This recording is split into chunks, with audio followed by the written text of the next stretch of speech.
Have you ever had this moment? The work is already done. No one has criticized you. But one sentence appears inside. This is not that impressive. Then you start collecting evidence. Who is faster than you? Who speaks better than you? Who never seems nervous? You place yourself off to the side and measure yourself smaller. This is inferiority at its quietest. It may not cry loudly. It is more like an old ruler on a desk. Every time you try to stand taller, it reminds you, not enough. But maybe you are not too small. Maybe the problem is you have been measured by the same ruler. That ruler may come from long ago. One comparison, one joke, one hug that only came after success. Later, it moved into your mind. It disguised protection as truth. So you are not fragile. You are listening to an outdated alarm. Before trying to become confident, first put the ruler on the table. Because what you really need to handle is not one failure. It is the standard that rises automatically. When you try hard, it asks if you are good enough. When you relax, it asks if you are falling behind. When someone likes you, it asks if they will discover the truth. The most exhausting part of inferiority is not that it says you are bad. It is that it makes you inspect yourself, inspect your tone, inspect your expression, inspect whether others are annoyed, inspect whether one sentence came out wrong.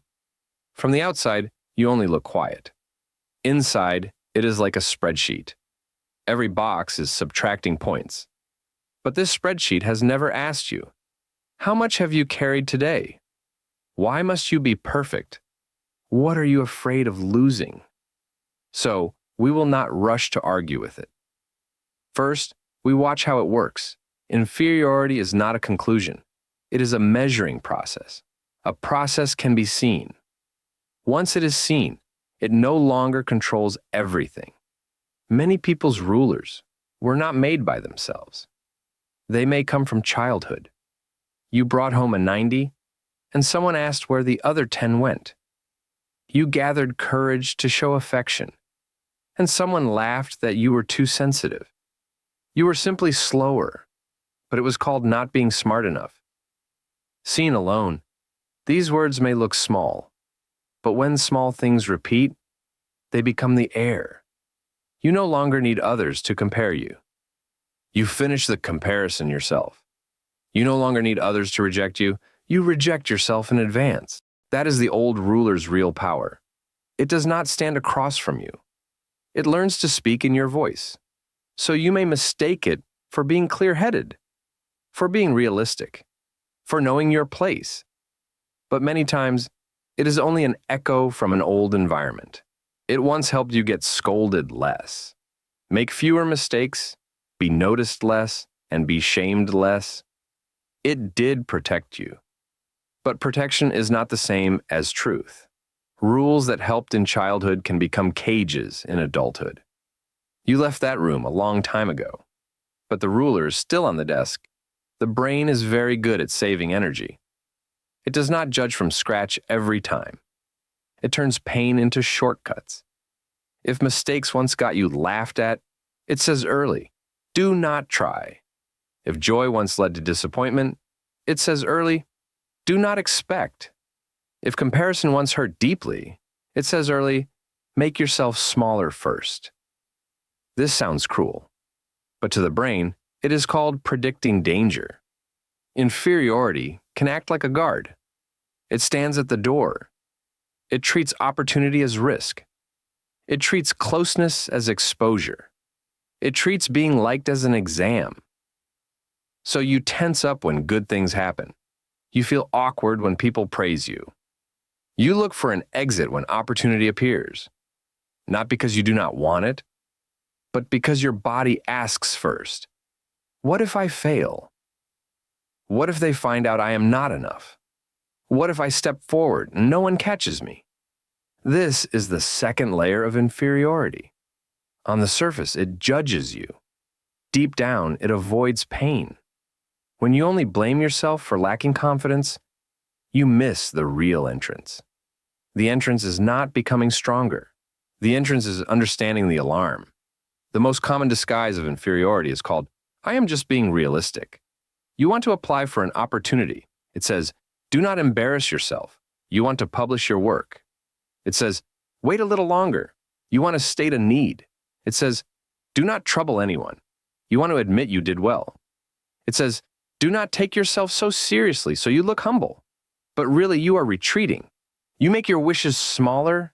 You make your achievements smaller. You make your discomfort smaller. You make yourself smaller too. Over time, others really only see that smaller version of you. Then inferiority uses this as evidence. See, no one takes you seriously, but what they see may only be the hiding style you were trained into. There is another disguise called over-preparing. Not because preparation is bad, but because you never prepare enough to begin. You treat perfection like the ticket in, but the ticket price keeps rising. Not enough today, not enough tomorrow. In the end, you do not lose to ability. You lose to a finish line that keeps moving.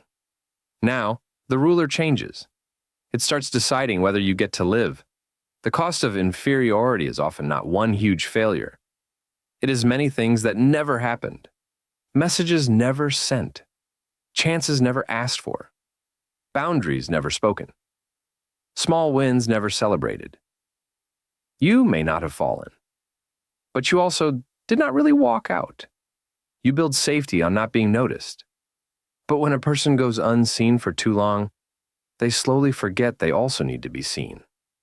This is why inferiority makes people lonely. It is not that no one comes close.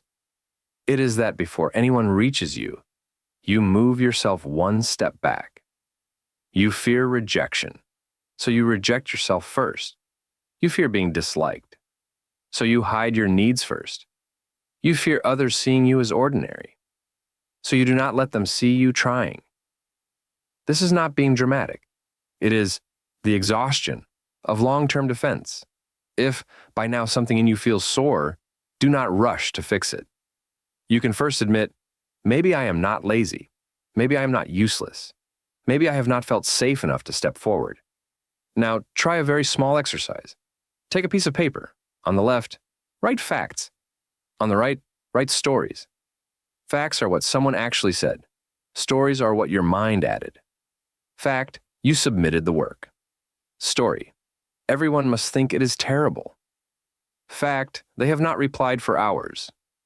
Story, I must not matter. Fact, one part was not done well. Story, my whole self is not good enough. Inferiority glues the two together. Your task is not to become positive at once. It is to separate them first. After separating them, ask 3 questions. First, am I looking at a fact or an interpretation? Second, who gave me this ruler? Third, if I do not use shame to push myself, what else can I use? Maybe the answer is curiosity. Maybe it is responsibility. Maybe it is liking something. Maybe it is simply, I want to give myself one unpunished attempt. This is not cheap comfort. It is taking back the right to measure. A new ruler does not need you to prove you are better every day. It asks one quieter question. Does this thing move me closer to the person I want to become? If the answer is yes, then it deserves one small step forward. Even if it is imperfect. Even if someone does not understand. Even if you still feel nervous. Confidence is not loving every part of yourself. Confidence is more like a relationship. When you make a mistake, you are still willing to stand with yourself.